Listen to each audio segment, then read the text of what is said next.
안녕하십니까. 땅사고 건물사고 부자대거의 땅사고TV 임동성입니다. 오늘은 가장 눈에 들어오는 소식, 부동산 실패 책임 국민에게 떠넘긴 정부고요. 또 그것을 그 국책연구원에서 연구를 했는데 그걸 또 국민에게 세금으로 떠넘겼다라고 하는 그 날선 비판, 국가기관에서 연구한 보고서입니다. 기사 내용을 보면 국토연구원 등 세 개의 기관 합동 연구 보고서 작성했습니다. 공공부문 성과 매물, 악덕 투자자 다르지 않아. 정치가 공직자도 실적 성과 위에 조장 방치, 시장 개입 최소화하는 것이 주된 정책 목표태야.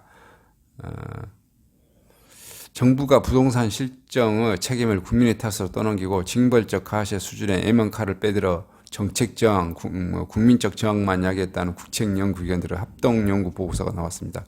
정부가 부동산 가격 통제를 정책 목표로 삼을 것이 아니라 불필요한 시장 개입을 최소화해야 한다는 지적입니다. 8일 정부에 따르면 한국형사법무정책연구원과 국토연구원, 한국주택금융공사, 주택금융연구원 등 지난달 국무총리실 산하 경제인문사회연구원의 부동산 시장 질서를 확립을 위한 중점 대응 전략 보고서를 제출했는데요. 이 보고서는 주택정책 및 부동산 산업 조세 정책, 부동산 금융정책, 부동산 형사정책 등 크게 세 가지 분야에서 변화와 대응 전략을 제시했는데요. 보고서는 먼저 현재 부동산 시장에 대한 자산은 그대로인데 자산의 평가 가치만 갑절 이상에 튀어버렸습니다. 그것도 부동산 거래가 활발해지면서 실물 가치가 상승한 결과가 아니라 정부의 정책 오류 또는 의도적 정책 실패로 인해 거래는 실종된 채 명목 가치만 올라 버렸다고 진단했습니다. 그러면서 시장이 비정상적으로 경직된 채 현재 시점에서는 가격 급등 기조가 여전히 유지되고 있고 원가에 비해 터무니없는 가격이고 실질 소득 한계와 시간의 경과로 인해 이 가격이 오래 유지되지 못할 것이라며 환율과 금리 둘 중 어느 하나만 정상화되거나 실물 경기가 침체된다면 부동산 가격 급등으로 인한 찰나의 환상이 싱그루처럼 사라질 결과라고 밝혔습니다. 보고서는 또 현 정부가 출범한 이래 20차례 넘게 부동산 종합대책을 지속적으로 발표 시행했음에도 불구하고 주택 가격이 전국적으로 급등함에 따라 정부의 부동산 정책에 대한 국민 불신이 심화됐다고 지적하고 있습니다.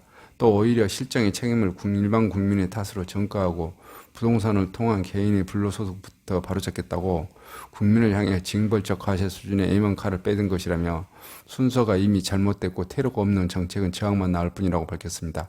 보고서는 또 공공부문 역할도 아쉽다고 평가했는데요.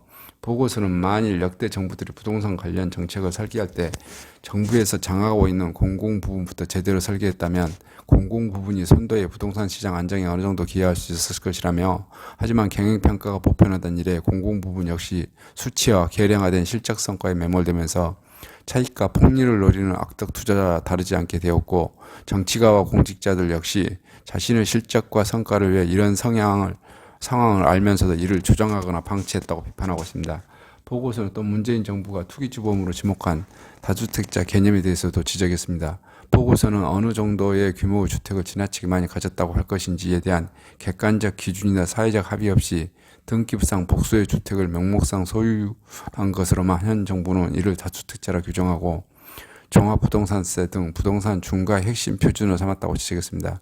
보고서는 그러면서 부동산 가격을 통제하는 것이 주된 정책 목표가 돼서는 안 되고 이른바 거래절벽이나 매물잠김과 같은 현상이 나타나지 않도록 유통과 소비, 규제와 조세를 최소화할 필요가 있다며 부동산 거래가 활성화될 수 있도록 정부의 불필요한 시장 개입을 최소화하는 것이 주된 정책 목표가 될 것이라 강조했습니다.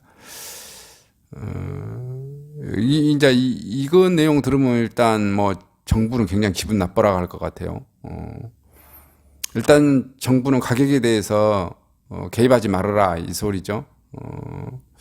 그리고 이렇게 하는 이유가 또 이제 뭐냐면 거래 활성화를 하라는 거죠. 거래 활성화를 시키는데 거래 활성화가 된다는 게 매도 매수가 잘 이루어지게 하는 거고 임대차 계약도 잘 이루어지게 하는 거고 이런 거 같아요. 그리고 이제 이거 지금 현재 또 가장 시사점을 봐볼 수 있는 기사 내용이 지금 현재 중에서 환율이 좀 무너지거나 우리나라 경제가 좀 삐끗하거나 라고 하면은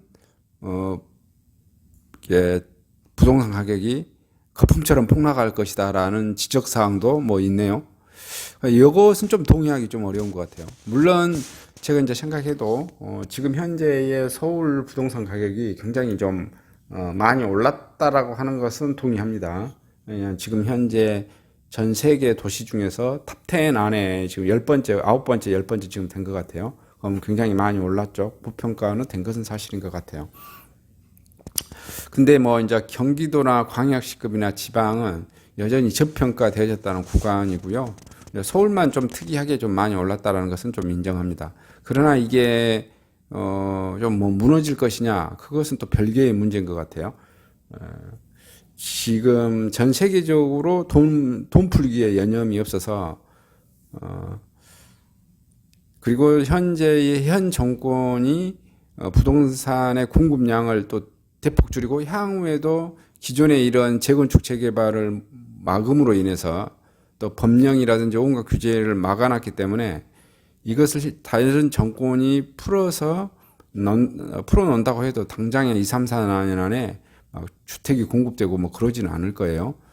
그러다 보면은 뭐 가격이 엄청 뭐 이렇게 폭락하고 뭐 그럴 현상은 벌어지지 않을 것 같아요. 다만 정권이 바뀌거나 막 그러면은 가격이 뭐 소폭 조정되거나 장기간 가격이 좀 뭐라고 그럴까요? 그 완만하게 진행되거나 이게 장기간 그러니까 평행 구조 이렇게 좀 되어지지 않을까 이렇게 봅니다. 가격이 여러분이 서울 아파트 가격이 갑자기 뭐 5억에서 10억으로 올랐고 15억이 됐고 했는데 이게 갑자기 15억짜리가 다시 7억 되고 이런 일은 제가 볼 때 없다 이렇게 보시면 되실 것 같아요. 먼저 15억이 예를 들어서 뭐 14억이 되거나 13억이 되거나 이렇게 좀 조정은 갈 수는 있을 것 같아요. 그것이 이제 2, 3, 4년 후에 될지 그것을 정확히 예측할 수 없으나 그러나 지금 여기 국책연구기관에서 지적했던 사항 많이 대한민국이 지금 많이 가격이 올랐다라는 거, 서울은 굉장히 고평가됐다라는 거, 요거는 좀 참조해 볼 만하고요. 국가한테 세금으로 이렇게 지금 부과한다는 그 국민저항을 일으켰다는 것도 현 정부는 정책 담당자들은 한번 고민해 볼 필요는 있을 것 같아요. 근데 현 정부는 절대 뭐 그러지는 않겠죠. 아마 정권을 재창출하거나 또 향후에 시간이 흐르더라도 세금은 더욱더 강화했으면 강화했지 저는 완화할 거라고는 생각하지 않습니다. 이 정권의 특성 성향입니다. 성향이 그냥 그래요. 성향이 그래서 더욱 그 부동산 규제를 더욱더 강화하고 세금을 더욱더 강화하는 쪽으로 나아갈 것이다. 라고 저는 이제 현 정부는 이렇게 파악하고요. 아마 정권이 바뀌면은 그게 좀 더 완화되지 않을까, 뭐 이렇게 전반적으로 생각을 해봅니다. 어쨌든, 이 국책연구기관도 정권 말이 되니까 이런 보고서가 나온 것 같다라는 생각이 듭니다. 만약에 이게 문재인 대통령 임기 중반이나 초반 중반에는 이런 국책연구원의 그 보고서 자체가 나올 수도 없겠죠. 보고서에 이런 연구원의 원장들이나 중역들이 다 아웃돼 버리겠죠. 근데 지금 중역들이나 원장들이 힘도 빠지고, 요거 이제 보고 있으면 저 원장 애들도 언제 곧 아웃될 거야? 밑에 있는 그 신분 보장이 되는 이런 친구들이 이렇게 해서는 국가를 말아먹는다. 이렇게 해서 요런 형태로 정책을 계속 펼쳤다가는 대한민국 부동산 정책을 완전히 말아먹는다는, 또 경제 정책을 완전히 말아먹어서 우리 삶을 피폐하게 만든다라는 이런 게 밑바탕 되어져서 이런 연구원들이 이렇게 하지 않나 이렇게 지금 판단을 해봅니다. 이분들도 뭐 신분 보장이 좀 되니까 이렇게 하겠죠. 신분 보장 물론 안 될 수도 있고 그러는데 여기 이제 직책들이 좋아서 아웃되더라도 또 다른 곳으로 이전에 가서 또 새로운 직장을 구할 수 있고, 그러면 어쨌든 정권이 말기로 돌아가니까 이런 본인들의 그 마음속에 있는 진실된 글들이 나오지 않나 이렇게 보여집니다. 한번 요 기사도 부동산 투자를 하는데 한번 많은 고려를 좀 해볼 필요가 있겠다 시대가 지금 어떻게 흘러가고 있는지를 판단해 볼 수 있는 기사 내용이라고 생각을 합니다. 이상 영상을 마치도록 하겠습니다. 감사합니다.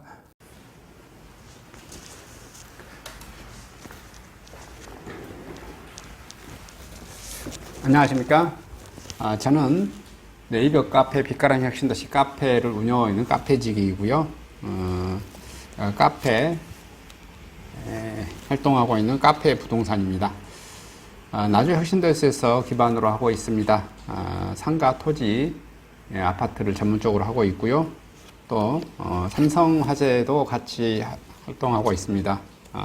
상가 통해서 임대차 매매하신 다음에 화재보험 같이 가입하시면 중개수수료 절반 정도 할인해 드립니다. 그리고 삼성화재의 그 의료실비, 운전자 보험, 자동차 보험, 화재보험, 적금, 치아보험, 연금보험, 상해보험, 통합보험, 자녀보험, 간병보험, 당뇨보험 이런 것도 모두 한꺼번에 취급하고 있습니다. 보험을 또 가입하게 되시면 또 이렇게 저를 통해서 상가 이렇게 임대차 내시고 하시면 네이버 카페 빛가람 혁신도시 카페에 홍보를 해드리고요. 유튜브에도 이렇게 홍보를 해드립니다. 그리고 이벤트 행사를 해서 여러분의 매장에 손님들이 찾아갈 수 있도록 이렇게 해드리고 있습니다. 물론 이벤트 비용은 제가 부담해 드립니다. 저를 통해서 많은 사업 같이 윈윈할 수 있도록 도움을 주셨으면 감사하겠습니다.